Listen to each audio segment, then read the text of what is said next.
Good afternoon, everyone. This is the Doctor. It's another beautiful day out here in the Pacific Northwest. I hope wherever you are able to get out and enjoy it.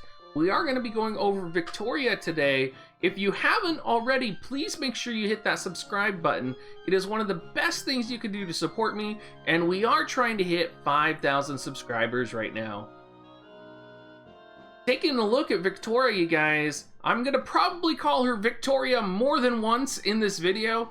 I do apologize. I just find it really hard to say Viktora and not Viktora.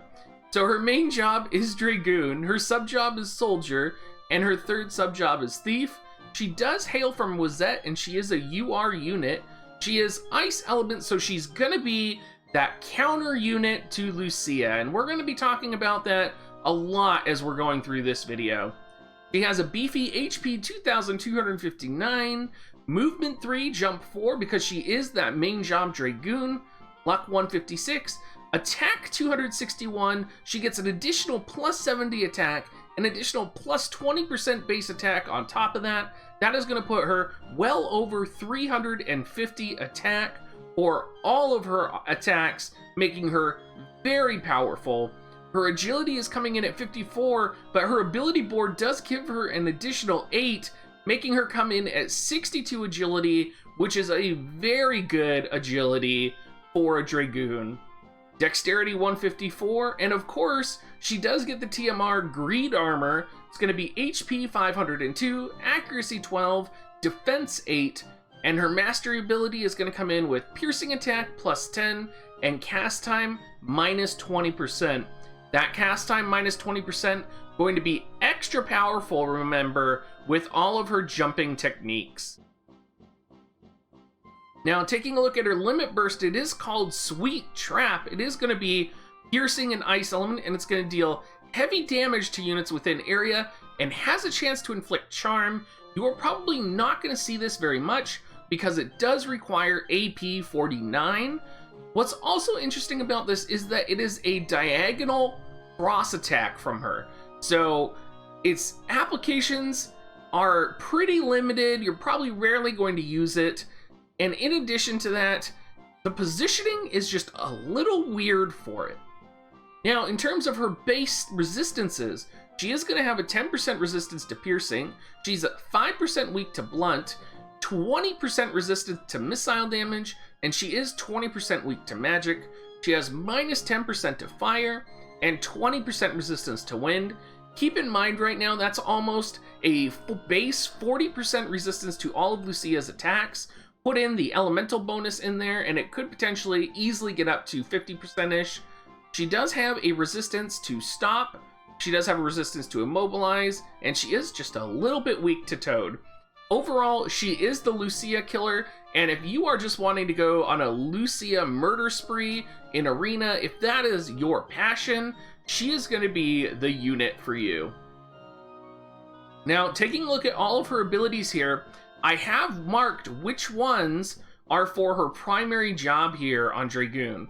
So, just as a regular Dragoon, she does get access to Blood of the Dragon, which is going to increase her own attack for 3 turns. She gets access to Jump, and this is where it gets really interesting. She gets access to Horizontal Jump, and Vertical Jump, and Dragon Dive. So that leaves only Dragon's Roar and Power of the Wyvern for her sub-job Dragoon, making her sub-job Dragoon not that good for her. Of course, Horizontal Jump, for anyone who has Thancred, will know that's one of her most powerful attacks, and Vertical Jump currently in this Arena map is very powerful. If she's not able to get across the map, she can always do a Dragon Dive. Dragon Dive, of course, has that range height difference of 2, so it is very good on the new Arena map. And just overall, she's going to be very good in the Wastelands. She does get sub-job Soldier. If you're going to be subbing Soldier, probably the only reason you're going to be doing that is for Hazard Break, but really I would avoid subbing Soldier just because she has so many powerful damage-dealing attacks. I don't think you need to lean in on the Hazard Break at all. You're most definitely going to be setting her passive here, which is the Soldier passive. I actually don't believe it's called Vehemence. I could be wrong there, but I know it does increase attack by about 70% and it lowers the resistances of all your types. So I believe at max level it's -8 resistance. So you're probably definitely going to be setting that passive. You're probably also going to be setting Thieves Way over here, move +1 and increases speed for her. Remember, she does have a very high base agility, so that increased speed is going to be very useful. And it also gives her access to specific things in her kit that she doesn't normally have. So that's going to be Confused Dagger, which is going to be really powerful.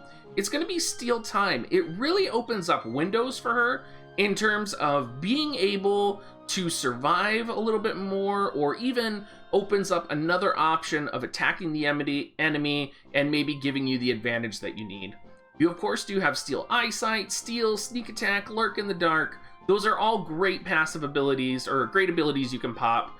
But again, I don't think you're going to be using those. I think if you're going to be subbing Thief, you're going to be doing it for Confused Dagger or Steal Time. In terms of reaction abilities, I do think you're probably going to be setting Lancet just for the Absorb HP. I think that could be the difference in her surviving another turn. I could also see Counter Slash being set. Quick Action, in my experience, Quick Action has not been the best passive to set, but because of the lack of options here and in the Ranger meta that we're in right now, you might actually want to set Quick Action on her, especially if you're going to be going into Arena. Whether or not, you might not have a chance to proc Lancet, you might not have a chance to proc Counter Slash, so why not put a counter ability on that could actually be useful, especially when you're going up against a lot of missile damage currently.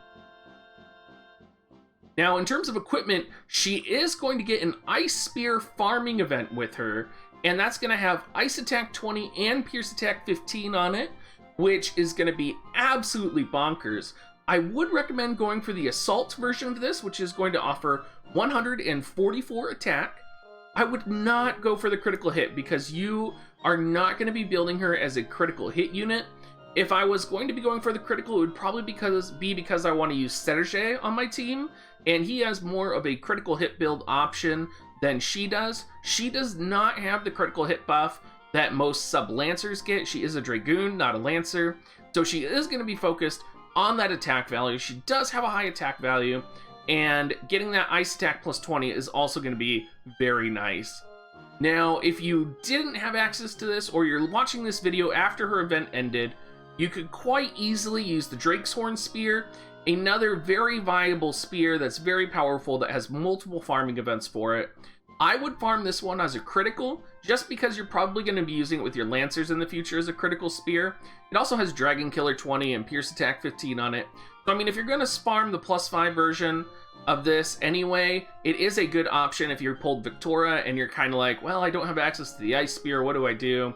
Well, I mean, why not? I have my Lancers, I'll level up it for critical in case I ever want to do a critical hit build with anyone.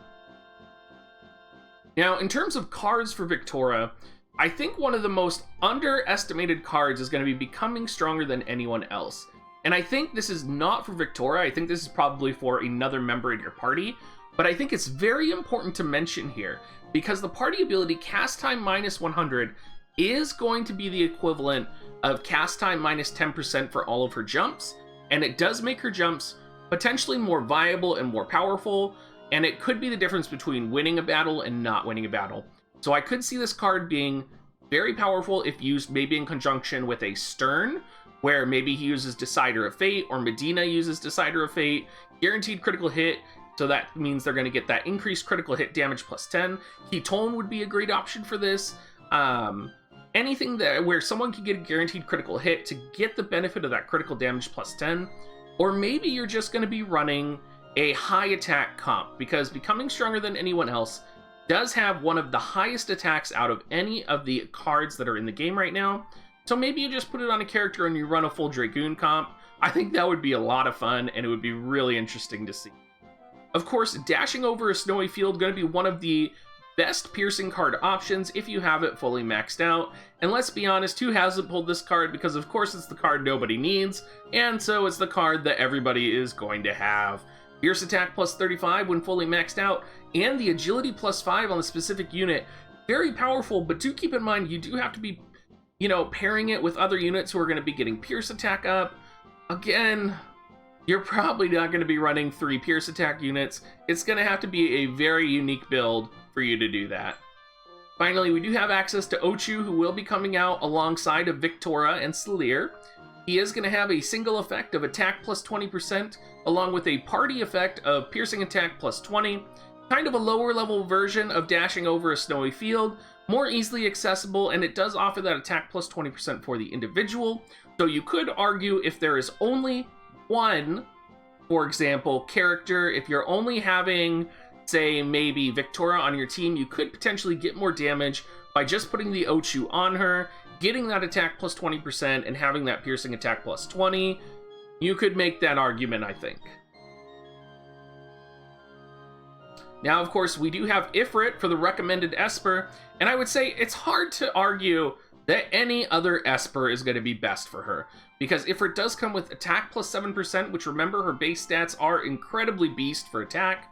He offers pierce attack, and he offers more missile resistance, which would put her at a total of 35% missile resistance, attack plus 7%, evasion plus 3, accuracy plus 3, and pierce attack plus 15%. You can max out all of that with Ifrit fully leveled. It's almost like Ifrit was actually made for Viktora. So definitely going down the Ifrit path if you are going to be doing it. Let's say you want to go a little bit more defensive though. Another great option is going to be Siren. Again, Siren kind of better for any Lancer character or character who's going to be focusing on critical hit rate, but Siren does offer that critical hit rate plus 7. Slash resistance is going to be wonderful, and she does give plus 18% slash resistance, I believe. You can grab that evasion plus 7 and grab that increased pierce attack plus 15% as well. So overall, you have a lot of different options for Viktora. I hope I kind of painted a picture on sort of what she's going to be used for and how you could utilize her. Thank you so much for watching, guys. Do remember, if you are going to be pulling for Viktora, make sure to use my Amazon coin affiliate link. It does save you 20% on Visior if you do use the Amazon coin link, and it does give 10% to me and is one of the best ways to support me without actually giving me any money directly. Thank you so much for watching, guys, and be sure to come check out our Discord, come hang out with us. I do stream every single night except for Mondays and Thursdays, and I love to hear from you guys. I love to have you come in the chat, and of course, drop a comment down in the YouTube section. I will, of course, try my hardest to respond to them.